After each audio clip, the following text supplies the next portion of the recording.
Alors, aujourd'hui, on s'attaque à un monument du développement personnel, un livre qui a vraiment changé la donne pour des millions de gens, Les 7 habitudes de Stephen Covey. On va essayer de décortiquer ensemble sa philosophie, de comprendre ce qui nous rend vraiment efficaces.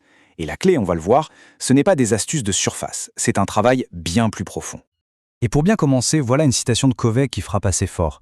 Elle pointe du doigt une tendance qu'on voit un peu partout, cette habitude de toujours chercher un coupable, de dire c'est pas ma faute, c'est à cause des autres, des circonstances. C'est vraiment ça le point de départ de toute sa réflexion. C'est cette mentalité de victime qu'il veut absolument déconstruire. Et justement, ce rôle de victime, il nous coince. Il nous coince dans ce qu'on pourrait appeler le piège de l'inefficacité. Et ce piège, il a des symptômes très clairs. Est-ce que ça parle à quelqu'un? Cette peur, cette insécurité face à l'avenir? Ou alors ce réflexe quasi automatique de pointer les autres du doigt quand ça va mal? Ce sentiment, au fond, d'être juste un pion sur un échiquier sans réel contrôle. Et puis, bien sûr, ce déséquilibre permanent entre le boulot et la vie perso. Tout ça, pour Covey, ce sont les signaux d'alarme, les conséquences directes d'une mauvaise boussole. Bon, alors, c'est quoi la solution? Face à tout ça, Covey nous dit qu'il faut opérer un vrai changement de logiciel. Un changement radical. Il propose de revenir à quelque chose de beaucoup plus fondamental, ce qu'il appelle l'éthique du caractère. Et là, il fait une distinction qui est super importante. D'un côté, il y a ce qu'il appelle l'éthique de la personnalité. Ça, c'est tout ce qui est image, technique de communication, les astuces pour avoir l'air sûr de soi, les solutions rapides, quoi. C'est l'approche de l'extérieur vers l'intérieur, on essaye de penser la surface. Et de l'autre côté, il y a l'éthique du caractère. Et là, on parle de toute autre chose. On parle d'intégrité, de courage, d'honnêteté, des principes solides. C'est l'approche de l'intérieur vers l'extérieur. On commence par construire des fondations saines et le reste suit. Pour bien faire comprendre son idée, Covey utilise une métaphore géniale. Il dit que la plupart d'entre nous, on essaye de se diriger, mais avec la mauvaise carte. C'est comme vouloir se repérer dans Chicago en utilisant un plan de Paris. On peut avoir la meilleure attitude du monde, faire tous les efforts possibles, si la carte est fausse, on n'arrivera jamais à destination.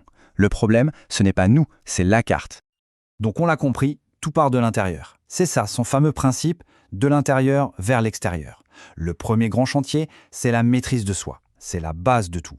L'objectif ici, c'est d'atteindre ce qu'il appelle l'indépendance personnelle.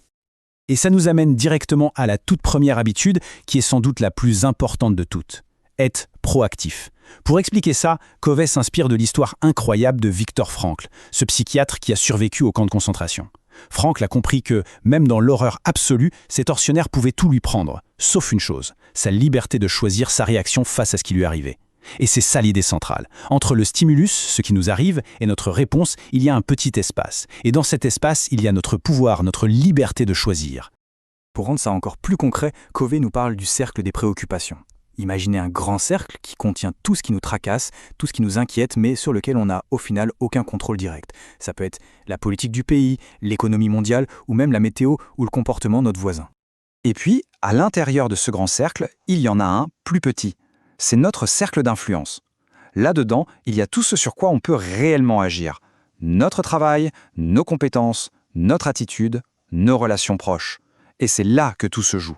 Les gens réactifs, ils passent leur temps et leur énergie dans le grand cercle, celui des préoccupations. Ils se plaignent, ils s'inquiètent et ils se sentent impuissants. Les gens proactifs, au contraire, ils concentrent toute leur énergie sur leur petit cercle d'influence. Et le truc magique, c'est que plus on fait ça, plus ce cercle d'influence grandit. Alors, une fois qu'on a bien travaillé sur soi, qu'on a atteint cette fameuse indépendance, on est prêt pour l'étape d'après. Parce que le but ultime, ce n'est pas d'être seul sur son île. C'est l'interdépendance, c'est-à-dire la capacité à construire des relations solides et efficaces avec les autres.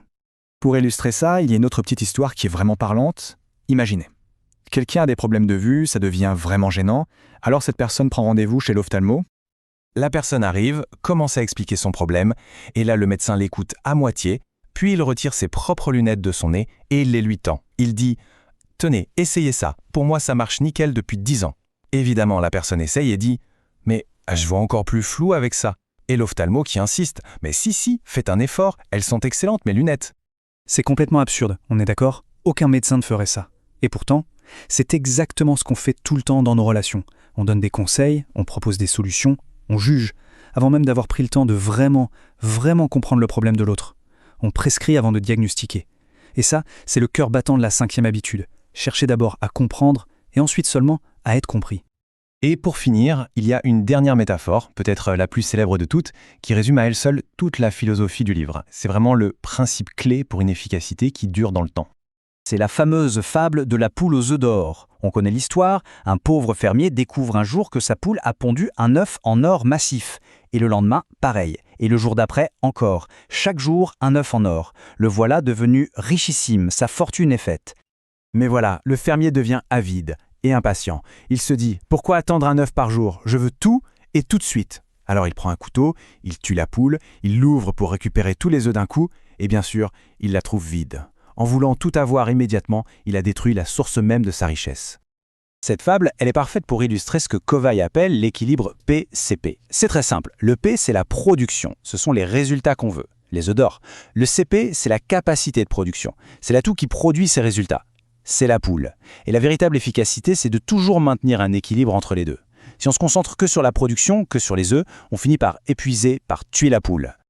Et du coup, la vraie question à se poser pour conclure, c'est celle-là. Dans nos propres vies, que ce soit au boulot, dans nos relations, même pour notre santé physique et mentale, est-ce qu'on passe notre temps à courir après les œufs d'or, à chercher le résultat immédiat, ou est-ce qu'on prend aussi le temps de nourrir la poule, de prendre soin de ce qui nous permet de produire? C'est peut-être ça au final la leçon la plus importante de toutes.